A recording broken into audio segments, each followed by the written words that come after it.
All right, Algebra 3, we are on day 3, and this is adding, subtracting, multiplying radicals. So how do we do these simple operations of add, subtract, and multiply when you're given square roots? So one of the things I want you to try before we begin these notes, what I want you to think about is this. Is this true? Okay, is the square root of 2 plus the square root of 3 equal to the square root of 5? Okay, put that into your calculator and see what you get. Now, I don't think, let's see if it will actually zoom in for you. You can see that the square root of 5 is something like 2.2, and the square root of 2 plus the square root of 3 is like 3.1 something. So right away, this is a no. You can't do that. So how do we then multiply, or add and subtract these things called radicals? Well, you're going to see that it's very much like when we add and subtract variables.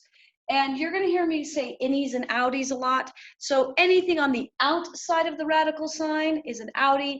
Anything on the inside of the radical sign is an innie. Yes, think your belly buttons. You've got innies and outies. So when I look at something like this, now this is not what it means. The cube root of 6 is actually a number, but sometimes it helps to see it written like this. You have 5x minus 2x minus 4x. Well, you have all like terms, and so what you end up with is, well, what's 5 minus 2?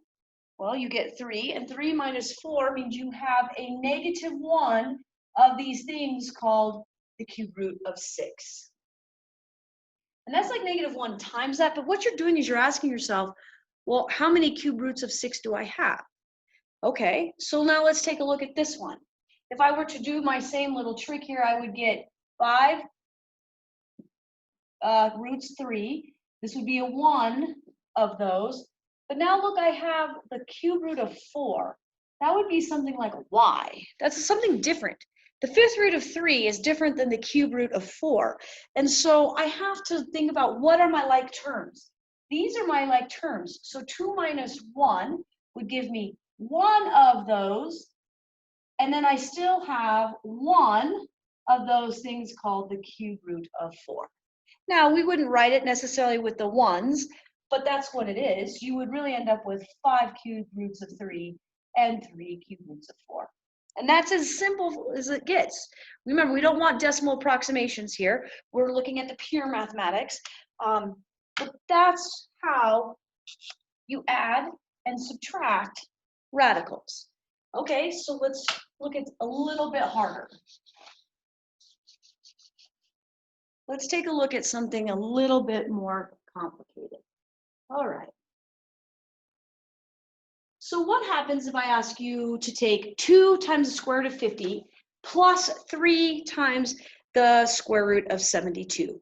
Well, I can't add these, right? Because 50 is not the same as 72, so that's like 2x plus 3y. But be careful.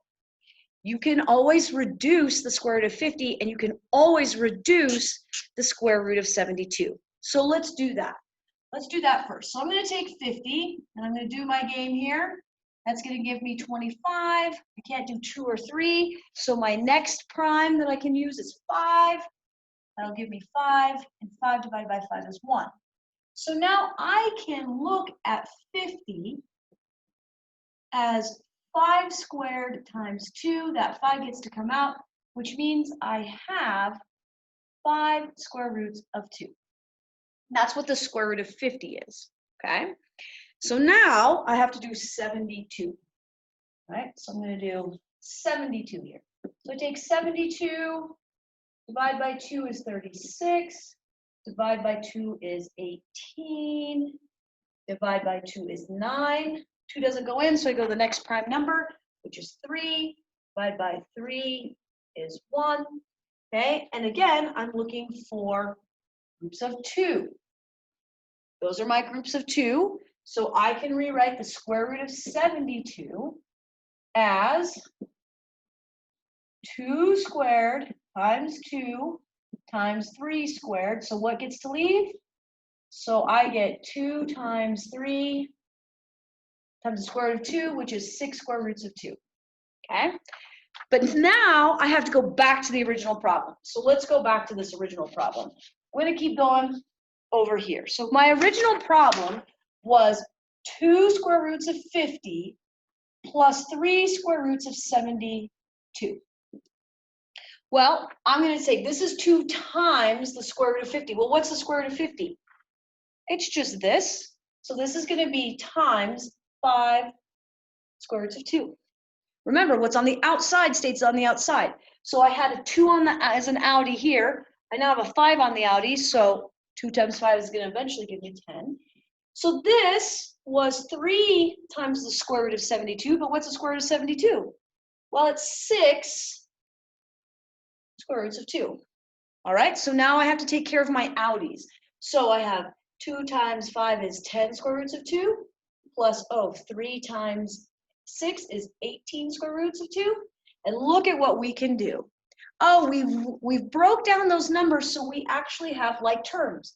How many square roots of 2 do we have? Well, we have 10 plus 18, which will give me 28 square roots of 2. Now I challenge you, put that in your calculator and see if that's true.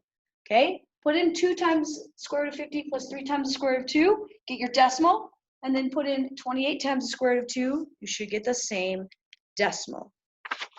Okay, pause the video here, and I want you to try example number 3. Okay, just try it and see what you get. Okay, let's check your work for example number 3. Now, if you're watching this, you're probably, it's me preaching to the choir, but when we ask you to pause and really try these on your own, that's how you're going to learn these. You can watch me and Mr. Hogsett do these all day, but until you really look at them and struggle with them and go through it on your own and then check your answers, that's going to make the biggest difference in learning Algebra 3. Okay, after this example, I am going to just skip this part from now on because I'm going to assume that you know how to break down a 96. You know now how to break down a 64. And so that part is going to be missing from my notes. If you're still struggling with that, come see Mr. Hogsett or myself and we'll help you out. Okay, so let's look at example 4 because there's a lot going on here. So the first thing I'm going to do is I'm going to rewrite 3 5th root of 64, which is 2 to the 5th times 2. And that's what I mean. I'm going to skip that part because 64 is just 2 to the 5th times 2. Check it out if you don't believe me. Then I'm going to rewrite this guy as 4 times the 5th root. 96 is 2 to the 5th times 3. Very interesting. Then I'm going to subtract here. I cannot simplify the 5th root of 3. That's as simplified as it gets. Well, now I'm just going to play my game of what gets to leave. Well, I have a 2 that gets to leave here, and I have a 2 that gets to leave there. So let's keep simplifying. Now remember, what's on the outside stays on the outside. If I have anything join it, it means multiplication. So 3 times 2, that's going to give me 6 times the 5th root of 2. This one, I get to take a 2 out, so 4 times 2 is 8, and I get the 5th root of 3 minus, well, again, I didn't have to simplify that one. Now here's where you have to be careful. What is the same and what is different?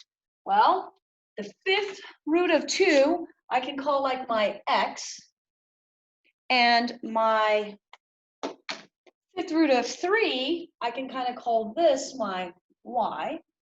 And take a look at what happens. I can only combine the like terms, so I can only combine these guys. So I will have 6 times the 5th root of 2. Now, if I have 8 and I subtract 2, I'm left with a positive 6 5th root of 3. And that's my answer. That is as simplified as it's going to get. Take a minute to work that one out, and we'll take a look at what happens next. Okay. Well, we've done a lot of examples that have numbers in them. We've just focused on what happens with numbers. So guess what we get to add next? You got it. We've got variables. Okay, so let's take a look at example 5 and example 6. So example 5 here. Oh, we've now thrown into the mix x's. Okay, well, you guys know how to handle this. We're just throwing in variables now. So I'm going to look at the square root of 18 times x cubed. So I'm looking for groups of 2. Remember, that's what the square root means. You're looking for groups of 2. So 18 can be rewritten as 3 squared times 2. That's just 9 times 2. Now, be careful. I have to rewrite x cubed in groups of 2, as many groups of 2 as I can. So I take x squared, but that only leaves 1x left, which is fine. Okay, let's take a look at this guy. I now have to look at the square root of 8, okay, times x, and so I can rewrite 8 as 2 squared times 2, and that x just stays. Okay, now I can do this guy, which is x squared times x to the 1 power. Again, all I'm looking for is I'm putting things into groups of 2, because groups of 2 get to leave. Okay, let's keep going here. So now this becomes, I have a 3 and an x that gets to leave, so I have 3x. What remains? 2 and an x remain on the inside. Okay. All right, so let's see what gets to leave here. Ooh, only a 2 gets to leave here, so 2 times x is 2x. And I'm left with a 2x, okay? What gets to leave here? Just an x, so I get 2x times x. Well, this works out. Notice, what is the like terms? Well, here are my like terms. I have the square root of 2x. That's my like terms. So if I have 3 of those x, and then I minus 2x, I'm left with 1x times the square root of 2x. Well, this guy is like the y. I can't do anything with it, so I just have to leave it as plus 2x times the square root of x. Okay? Notice what you get to combine and what you don't get to combine. These are not like terms. They're not the same radical, so we just leave them separate. That's like saying x plus y. Okay, pause the video here and see if you can come up with the answer for example 6. All right, guys, welcome back. See if you have this one. You should, in the end, be getting negative 23 times the cube root of 3. You can see my work, pause the video, check your work against mine. Now, if I've ever made a mistake, which is, absolutely can happen, come talk to me, and I'll definitely fix it. All right, get ready here for our next round and our last round of adding, subtracting. We now move on to multiplying. All right, we're going to look at our last piece, and our last piece is going to be multiplication of radicals. And so the question that we're going to ask is just like how we started the video. Can I say the square root of 2 times the square root of 5? Can I combine those to say that's the square root of 10? So let's take a look at, put it in your calculator and take a look at it. Well, that's what our calculator gives us, so yes. What you can do with multiplication that's different than addition is you can actually multiply these guys and then take the square root. So that is a true statement. So how do we do this? Well, there's a couple of different ways that you can think about this. I'm going to look at this one just to simplify it, and then you guys get to make the decision of how you want to do these. So I'm going to break 4 into 2 squared, and I'm going to break 9 into 3 squared, okay? Because then I get, the root and the power cancel each other out, and I'm left with 2 times 3, which is 6. Now, you could have done, what's 4 times 9? You could have multiplied those and then taken the square root. So 4 times 9 is 36, and the square root of 36, and this is going to be 6. Now, it could also be negative 6, but we're going to leave it at that for this example. Okay, well, let's look at example 8. So example 8, I have to, now you can make the decision. Are you going to multiply 24 times 18 first and then reduce, or are you going to reduce these and then multiply? You're going to see that I tend to reduce things first. So I'm the person who's going to rewrite 24 as 2 squared times 6 and multiply. I'm going to reduce 18 as 3 squared times 2. These get to leave, so I'm left with 2 square roots of 6 times 3 square roots of 2. So now I know I can multiply outies, so 2 times 3 is 6. And now innies multiply innies, so 6 times 2 is 12. Now just be careful here, because you can reduce 12. So this becomes 12 is just 2 squared times 3. That gets to come out, and you're left with 24 square roots of, oh, sorry, not 24, 12 square roots of 3. Now, if that seems like too long for you, you can take 24 times 18. I'm not exactly sure what that is, so let me check. So you could do the square root of 432 and then break that down. And you'd eventually get 12 square roots of 3. Okay, that's up to you how you want to do that. You're going to see me, I tend to simplify first, then multiply. Okay, pause the video here and see if you can do example number 9.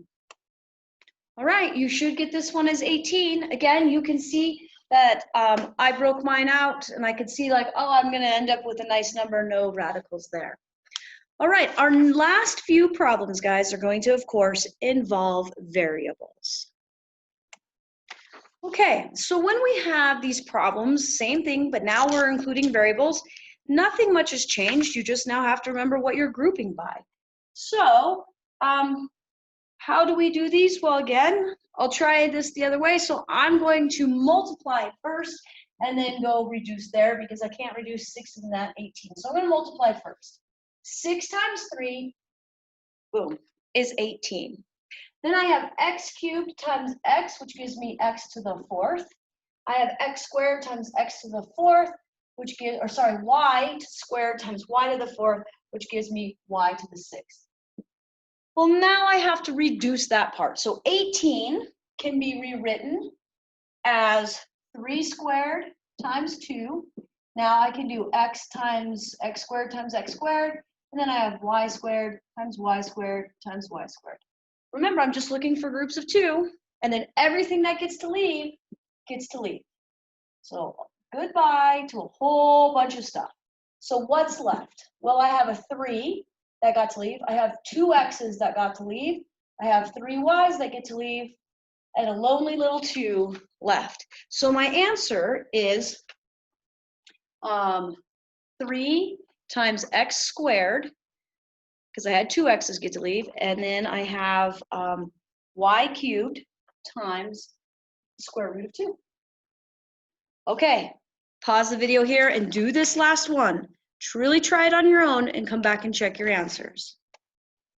All right, check your answers to that example 11. You should get 3xy squared times the cube root of 2. Thank you, Algebra 3, for joining me for these day 3 notes. We're going to continue on with some radicals day 4. We'll see you soon.